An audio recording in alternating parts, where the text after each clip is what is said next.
네, 2학기 때 화법과 작문이라는 교과목을 가지고 다시 여러분들하고 만나게 되어서 반갑습니다.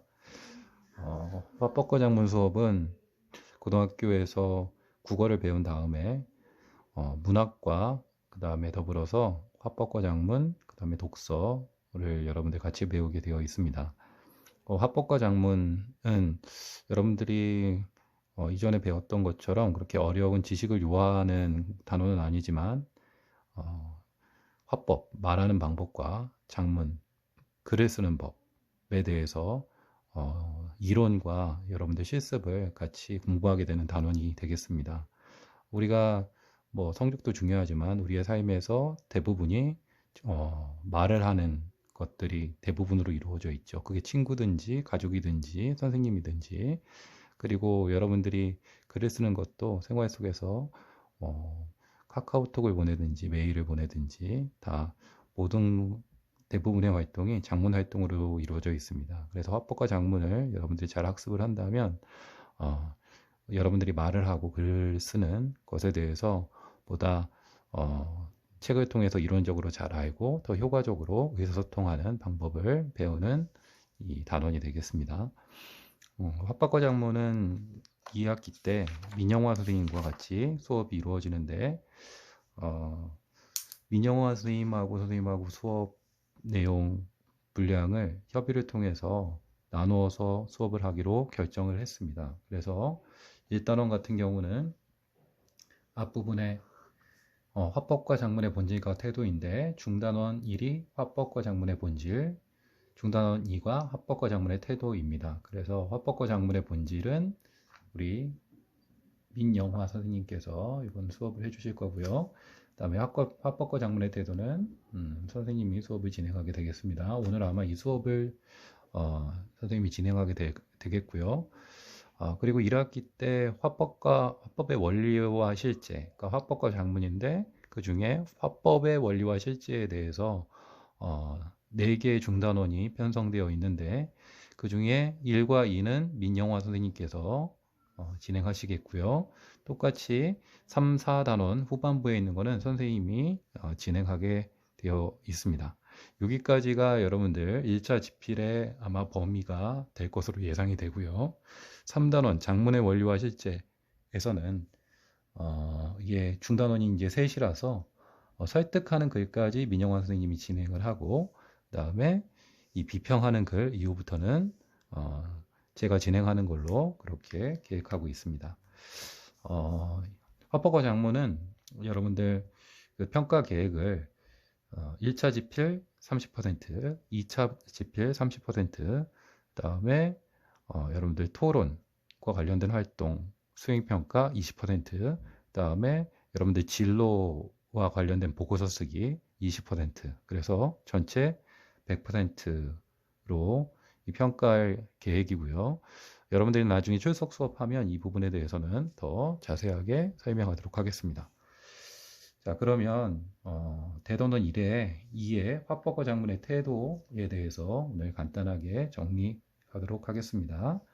자, 32페이지인데요.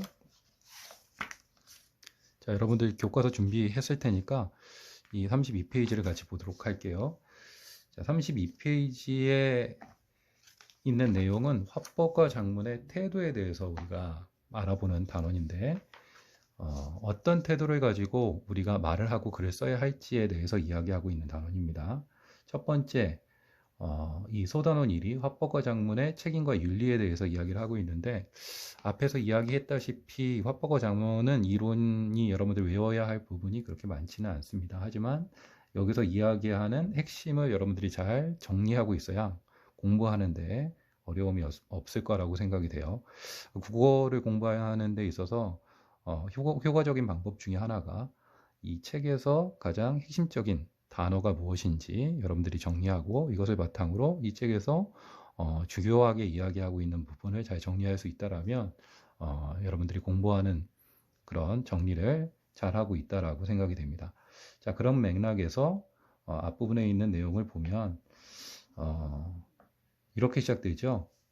화법과 작문의 사회적 영향과 책임이라는 말이 있고 오른쪽은 의사소통 윤리의 준수라는 말이 있어요. 자, 여기서 화법과 작문에 사회적 영향력이라는 말이 나와 있고, 그 다음에 책임이라는 키워드가 나와 있어요. 쉽게 이야기하면 우리가 말을 하는 것, 그리고 글을 쓰는 것이 사회적으로 개인적인 범위를 떠나서 사회적으로 영향력, 다른 말로 파급력을 가지고 있고, 그렇기 때문에 여러분들 뭘 지녀야 한다? 책임을 가져야 한다. 책임 있는 태도를 가져야 한다라는 게 여기서 설명하고 있는 포커스라고 할 수 있겠습니다. 그래서 어떤 예가 나오나요? 우리가 어떤 상품을 구매할 때 해당 상품을 구매한 사람의 말이나 사용 후기에 영향을 받는 것처럼 말과 글이 지닌 사회적 영향력을 보는 사례라고 이야기하고 있죠. 우리가 인터넷 쇼핑을 할 때 다른 사람의 후기를 참고하거나 영화를 볼 때 다른 사람의 후기를 참고하는 것은 이런 글이 지닌, 말이 지닌 사회적 영향력을 가지고 있다라고 볼 수 있고, 그렇기 때문에 어떤 말을 하든지 이런 영향력을 고려해서 책임 있는 태도를 지녀야 된다는 것이 이 단원의 포커스가 되겠습니다. 자, 오른쪽은 의사소통 윤리에 관한 내용이에요. 우리가 화법과 작문을 할 때는 윤리적인 태도로 화법과 작문 활동에 임해야 하는데, 자, 그렇게 하기 위해서는 윤리적인 언어 표현을 한다라는 게 이 부분의 포커스입니다. 왜 윤리적인 태도를 지녀야 하냐 하면, 자, 여기 설명되고 있죠. 화법과 작문의 윤리를 잘 지키지 않으면 사회적 소통의 바탕이 되는 상호 뭐가 깨질 수 있다? 신뢰, 믿음이 깨질 수 있다라는 거죠. 우리가 말을 하든지 글을 쓰든지 이 둘 사이에 무엇이 있어야? 그래, 신뢰가 있어야 의사소통이 잘 이루어질 수 있다라는 것이죠. 그것에 필요한 것이 바로 윤리라고 여기서는 이야기를 하고 있습니다. 자, 그래서 이를 위해서는 우리가 말을 하거나 글을 쓸 때 상대방의 인격을 모욕하면 돼요, 안 돼요? 안 되죠. 그리고 상대방에게 상처를 주는 표현도 사용하면 안 된다는 것이죠. 어떤 표현을 사용해야 할까요? 네, 상대방을 존중하고 배려하는 언어 표현을 사용해야 한다. 자, 이게 여기에 핵심이 되겠습니다. 다음은 지금까지 1단원에서 가장 중요하다고 생각되는 부분인데요. 자, 타인의 지적 재산을 존중하는 태도를 지녀야 한다라고 이야기하고 있어요.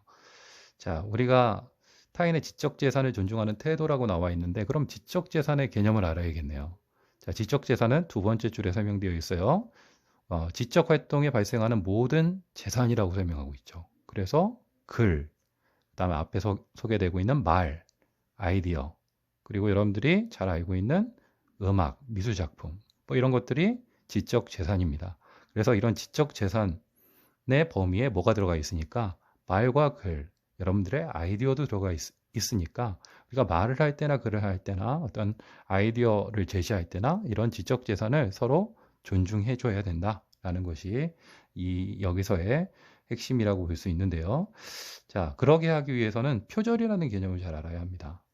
표절은 다른 사람의 말과 글을 자기의 저작물에 무단으로 이용하는 것을 표절이라고 하죠. 그래서 이 표절은 여러분들이 의도하지 않아도 표절을 하는 일이 벌어지기 때문에 주의해야 합니다. 그래서 그렇게 하기 위해서는 한 세 가지 정도의 주의점을 여기서 이야기하고 있는데요. 첫 번째, 일반적 지식을 제외하고 다른 사람이 쓴 글의 고유한 내용을 원작자, 저작권을 가지고 있는 거죠. 이 원저작자의 승인이 없이 사용하는 것은 표절이 된다. 이게 첫 번째 표절의 어떤 개념이고요. 두 번째는 이것도 표절이 된다라고 이야기해요. 그 출처를 밝히지 않고 마치 자기 것인 양 사용한다. 출처를 밝히는 것이 중요합니다. 어떤 이 지적재산권이 있는 글을 가져올 때 또는 말을 인용을 할 때 어디에 출처가 있었는지 정도를 밝힌다라면 그거는 표절의 범위를 벗어날 수 있는 하나의 방법이기도 한 거죠. 그래서 어떤 글이나 말이나 글을 인용할 때는 반드시 출처를 밝혀야 한다. 이것이 이 표절과 관련된 중요한 두 번째고요. 그다음 또 하나, 표절 의도가 없더라 하더라도 적절하지 않는 방법으로 인용을 한다면 표절행위가 된다라는 거죠. 근데 여기서 중요한 것이 적절하지 않은 방법으로 인용한다라는 건데, 그럼 적절하지 않은 방법으로 인용하는 것이 무엇이냐라고 이야기했을 때 오른쪽에 친절하게 설명을 해주고 있죠. 첫 번째는 인용한 자료의 출처를 명시한다. 무조건 다른 사람의 말을 인용할 때는 누구의 말이다, 어느 책의 어느 부분에서 가져온 것인다 라는 것을 여기서 밝혀줘야 된다라는 것입니다.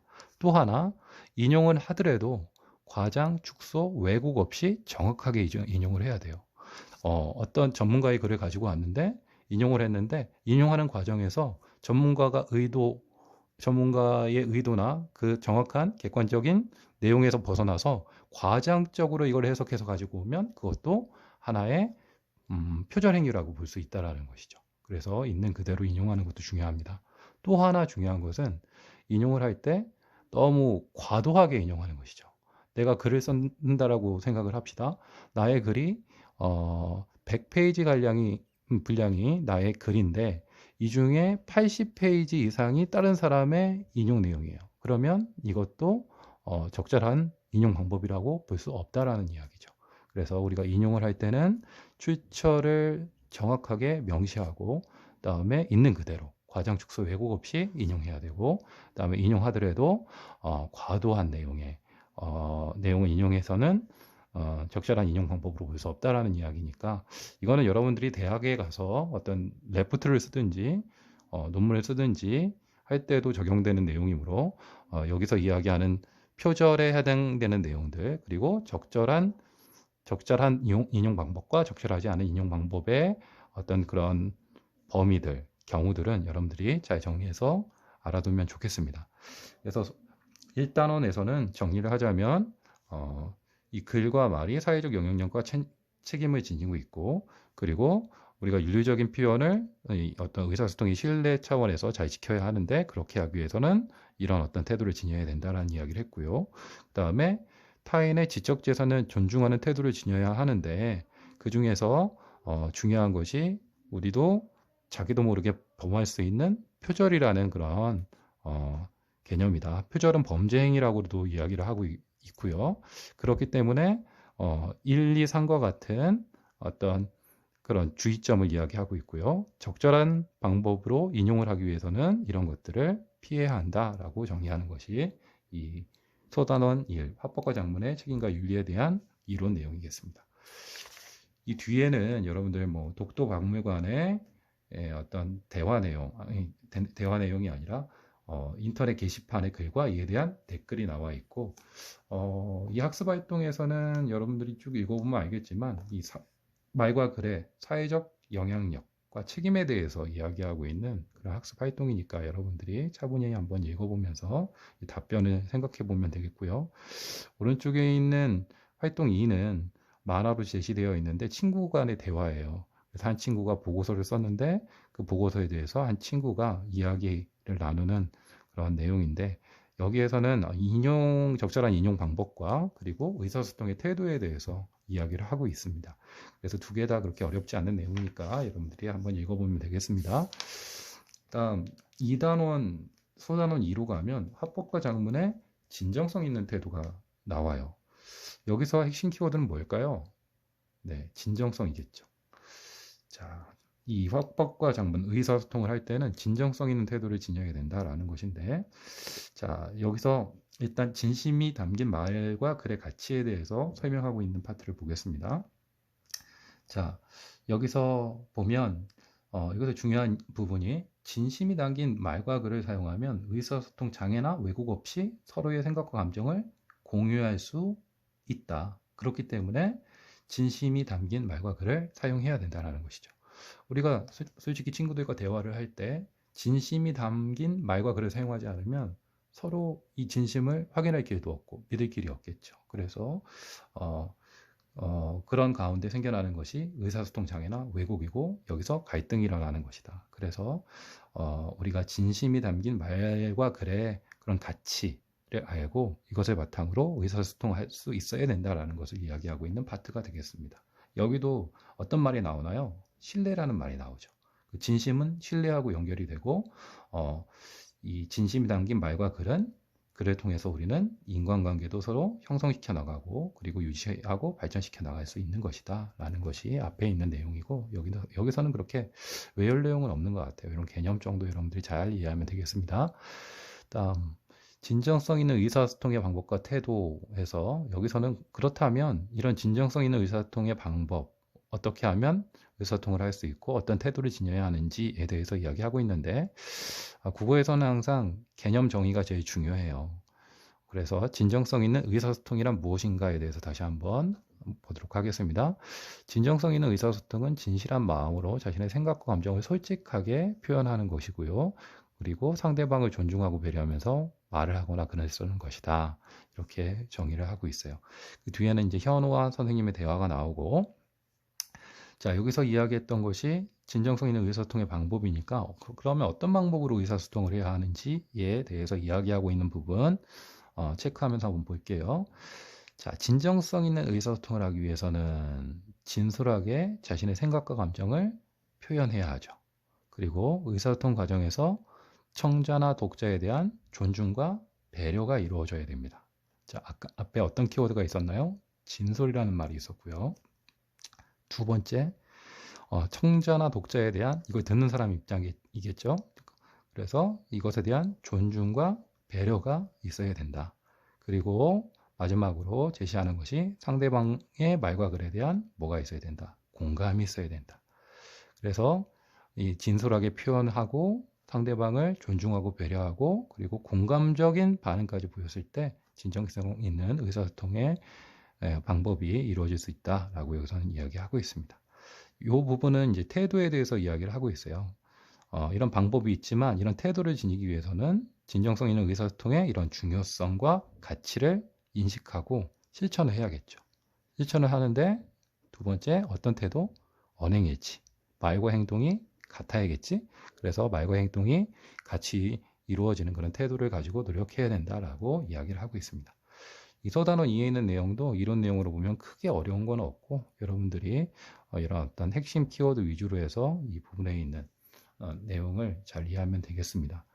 정리하면 화법과 작문의 태도에 대해서는 진정성 있는 태도를 갖춰야 되는데 그것이 진심을 담아서 말을 해야 하는 것이고 그리고 그렇게 하는 구체적인 방법은 진솔하게 자신의 생각과 감정을 표현할 줄 알아야 하고 그리고 듣는 사람은 청자나 독자에 대한 존중과 배려가 있어야 되고 그리고 서로 상호 간에 공감적 반응이 있을 때 이런 진정성 있는 의사소통이 이루어질 수 있다. 그리고 실천하기 위해서도 노력해야 되고 언행일치의 태도도 갖춰야 된다라는 것이 이 내용의 핵심이 되겠습니다. 자, 뒤에 있는 학습 활동은 이 채영이하고 민규의 갈등이죠. 휴대폰을 떨어뜨려서 서로 이제 갈등이 일어나는 부분인데 여기서도 이 둘의 말하기의 태도와 그리고 반응이 진정성이 있느냐, 진심이 담겨 있느냐, 아니냐를 가지고 판단할 수 있는 그런 활동이 되겠고요. 그리고 요게 이제 화법 상황이라면 이거는 장문 상황인 거죠. 어떤 성희가 진영이한테 이제 편지를 쓰고 그리고 조언을 구하는 편지네요. 이것에 대해서 진영이 답장을 썼는데 이것이 진정성 있게 느껴지는지 없게 느껴졌는지 여러분들이 한번 판단을 하는 것이고 이를 바탕으로 해서 어떤 방법과 태도를 지녀야 하는 것인지 구체적인 상황을 통해서 여러분들이 정리해 보라는 내용이겠습니다. 당연히 뭐 진정성 있는 의사소통의 방법은 뭐겠어요? 앞에 있는 이 부분이 되겠죠? 이 부분을 이 둘의 이 성희와 진영의 장문 상황을 구체적으로 가정해서 어떤 방법으로 이 둘이 소통하고 있는지 필요한 방법은 무엇인지 생각하는 거고 태도도 마찬가지죠. 어떤 태도? 앞에 이야기했었던 이런 가치를 인식하고 실천하는 노력 그리고 언행일치의 태도 이런 것들이 뭐 정답이 되겠죠. 그래서 이런 맥락에서 이 활동을 여러분들이 잘 이해하면 되겠습니다. 원리 수행은 여러분들이 직접 하는 내용인데 이거는 시간 관계상 넘어가겠습니다. 다음 소단원 3은 화법과 작문의 관습과 언어 문화에 대한 단원이에요. 여기에서는 조금 어려운 개념들이 나오는데 선생님과 같이 이런 개념 먼저 좀 살펴보고 정리하면 그렇게 어렵지는 않을 겁니다. 한번 보겠습니다. 자, 언어 공동체 담화 관습과 작문 관습에 대해서 이야기하고 있는데 자, 여기서 핵심 키워드 한번 생각해 볼게요. 처음 생소한 어떤 느낌의 말이 맨 먼저 나오는데 이게 언어 공동체라는 말이죠. 어떤 말인지 모르겠지만 짐작은 돼요. 언어를 같이 사용하는 공동체라는 뜻이겠죠. 그다음에 관습이라는 말이 되풀이되고 있는데 하나는 담화 관습. 말하는 상황에서의 이야기의 관습이고요. 이거는 글을 쓰는 상황에서의 관습이 나와요. 자, 그렇다면 이런 개념들을 여러분들이 일단은 알아야 여기서 이야기하고 있는 내용을 이해할 수 있겠네. 한번 볼게요. 자, 우리는 어느 공동체에 속해 있대요? 가족, 동호회, 학교, 지역, 국가 등의 다양한 공동체에 속해 있대요. 이러한 공동체 중에서 같은 언어를 사용하는 집단을 무슨 공동체? 언어 공동체라고 한다는 거지. 자, 우리는 대한민국 언어 공동체이기도 하면서, 그리고 지역은 경기도 남부 언어 공동체이죠. 학교는 은혜고등학교 언어 공동체고, 여러분들 동아리 있으면 동아리도 하나의 언어 공동체가 될 수도 있어요. 그리고 여러분들 가족도 언어 공동체라는 거지. 근데 언어 공동체에는 특정한 의사소통 방식의 의사소통이 반복되면서 형성된 고유한 담화 관습과 장문 관습이 있다라는 거지. 말로 이야기로 관습이 이루어지면 담화 관습인 거고, 글을 쓰는데 이 공동체에서 쓰는 독특한 패턴이 있어. 특징이 있어. 이거는 장문 관습이다라는 것이죠. 그래서 언어 공동체에는 뭐가 있다? 담화 관습과 장문 관습이 있다라는 것이 이 단원의 설명입니다. 자, 우리가 어려우니까 구체적으로 살펴볼게요. 담화 관습과 장문 관습은 과연 무엇이냐? 언어 공동체에 있어서 화법과 장문의 주제나 내용에 따라서, 또는 주제나 내용을 다루는 방식에 따라서, 그리고 사용하는 어휘, 그리고 이 내용이 어떻게 서론, 본론, 결론으로 조직되느냐, 아니면 결론을 먼저 놓고 이야기하느냐, 이런 식으로 내용 조직 방식, 그다음에 표현 방식, 비유법을 많이 사용하느냐, 그다음에 관습적으로 인정되는 전제와 금기, 이런 어떤 금기나 전제 등이 이야기나 어떤 그 글을 쓰는 맥락 속에서 자주 이렇게 되풀이된다든지 이런 것들이 있느냐, 이런 것에 관해서 이 형성이 담화 관습과 장문 관습이 형성이 되어 있고, 이런 것들은 어디에 영향을 미친다? 우리가 실제 화법과 이야기하는 것과 글을 쓸 때 영향을 미칠 수 있다라는 것이죠. 자, 다시 한번 정리할게요. 자, 우리는 언어 공동체의 이론이지. 언어 공동체의 이론이고요. 이 언어 공동체는 이야기의 관습과 장문, 글을 쓰는 관습을 가지고 있어요. 이건 어느 한순간에 형성된 게 아니라 옛날부터 형성되어 온 거야. 근데 이 장문 관습과 담화 관습은 어떤 주제나 내용이 내용적인 측면에서, 또는 주제나 내용을 다루는 방식, 그리고 그 집단에서 자주 사용되는 어휘들, 그다음에 조직 방식들, 그 집단의 독특한 표현 방식들, 그리고 관습적으로 인정되는 전제와 금기, 이런 것들에 의해서 형성된다라는 거지.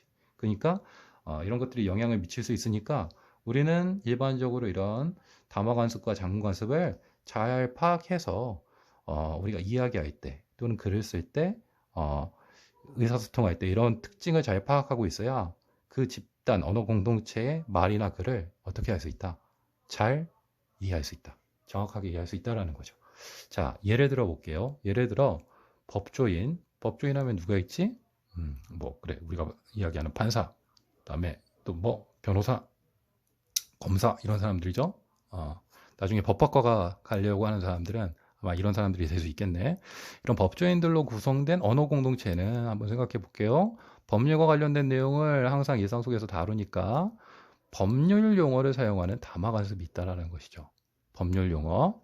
그리고 판결문이라는 형식적 장문 관습에 익숙하다라는 것이지. 근데 일반인들은 법률 용어 잘 아나요? 모르죠. 판결문의 어떤 형식들 잘 아나? 몰라요. 하지만 이 법조인으로 구성된 언어 공동체는 이런 것들에 익숙하기 때문에 우리가 만약에 법조인들과 대화를 할 때 이런 부분에 대해서 이 언어 공동체의 담화 관습을 잘 알고 있다라면 의사소통하는데 훨씬 유리하다라는 것이지. 그리고 세대로 치면 요즘 젊은 세대들은 자신의 생각과 감정을 어떻게 표현하는데 직설적으로 표현하고, 또는 줄임말을 많이 사용하는 경향이 있대. 그치? 여기 한번 예를 들어볼까? 저 가수 완전 시강이죠? 볼 때마다 심쿵해요. 선생님도 이런 말을 잘 몰랐는데 이 교과서를 보면서, 교과서 작업을 하면서 알게 됐던 말들이에요. 그래서 어른 세대들은 이런 말들에 대해서, 이 할아버지 보세요. 물음표 있죠? 잘 모르는데 여러분들의 담화 관습이니까 이 할아버지도 여러분들과 적절하게 의사소통하기 위해서는 이런 어떤 앞에서 이야기했던 이거는 사용한 어휘에 해당되겠죠. 이런 어휘에 익숙해질 필요가 있다라는 것이죠. 그래서 이런 것들을 잘 이해하고 적용해야 능동적인 의사소통이 이루어질 수 있다는 이야기입니다. 일단 맨 마지막은 바람직한 언어 문화 발전에 기여하는 태도를 이야기하고 있는데 여기는 이 부분만 볼게요. 말을 하거나 그랬을 때는 진실한 내용을 전달하기 위해 노력하고 상대방을 존중하는 마음으로 정중한 표현을 사용해야 한다. 당연한 말이죠. 그래서 바람직한 언어 발전에 기여하는 태도까지 지녀야 된다. 그래서 소단원 3을 정리하겠습니다. 소단원 3에서는 선생님 많은 시간을 좀 할애해서 설명했던 언어 공동체의 어떤 개념들, 그리고 담화 관습과 작문 관습의 개념들, 그리고 이 담화 관습과 작문 관습이 어떤 맥락을 통해서 이 특징화될 수 있는지 이런 부분, 그리고 이것의 예는 법조인의 예와 세대 사이의 의사소통 사례를 들었으니까 어떤 맥락에서 이런 언어 공동체의 담화 관습과 작문 관습이 적용되는지에 대해서 여러분들이 잘 정리하고 알아두면 되겠습니다. 자, 46페이지에 있는 학습 활동은 허균의 유재론과 요즘 신문에 있는 내용이 여기 제시되어 있어요. 그래서 허균의 유재론은 여러분들이 내용을 정확하게 파악하라는 게 이 활동의 핵심이 아닙니다.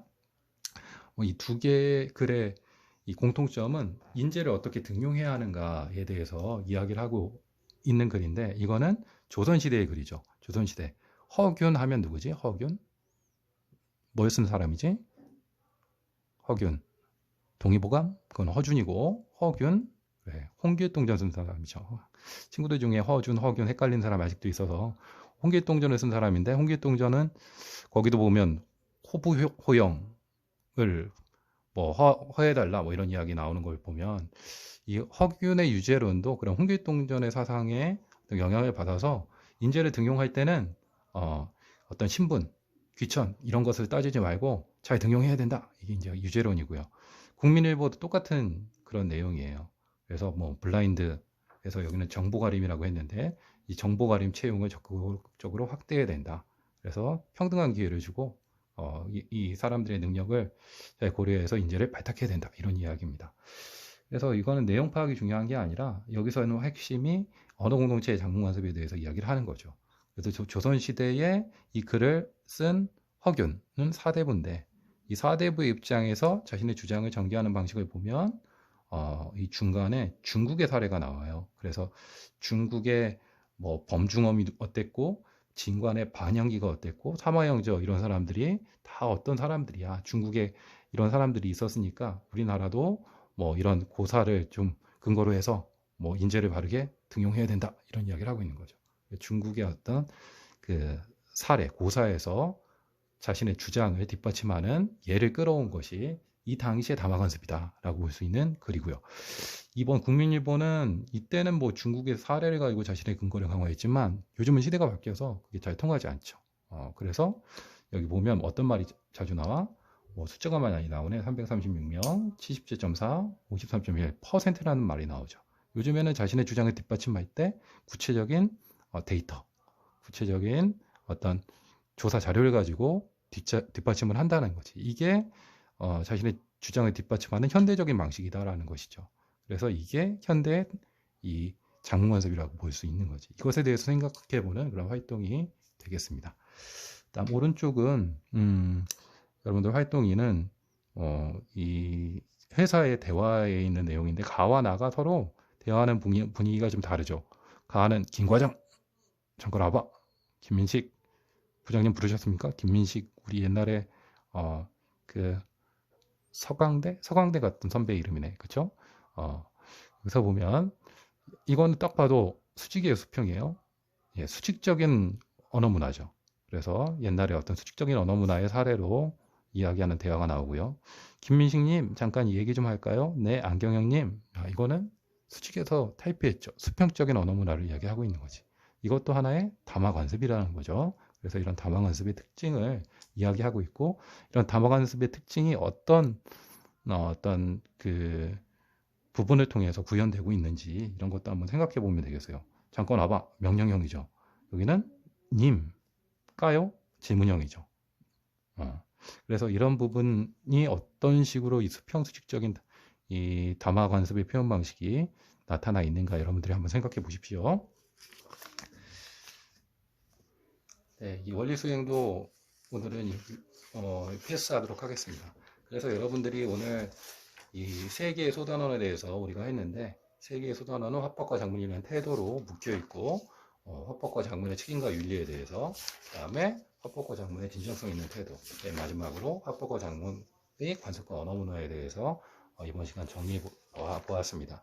그래서 이 앞에 있는 태도 단어는 이론을 중심으로 오늘 선생님하고 수업했던 내용 정리를 좀 잘 해두고, 다음 수업 시간에서 다음 수업 시간은 화법과 원리의 실제의 연설 파트를 선생님하고 이제 같이 공부하게 되겠네요. 이 파트에 대한 내용 다음 시간에 이어서 수업하도록 하겠습니다. 자, 오늘 여러분들 고생 많으셨습니다.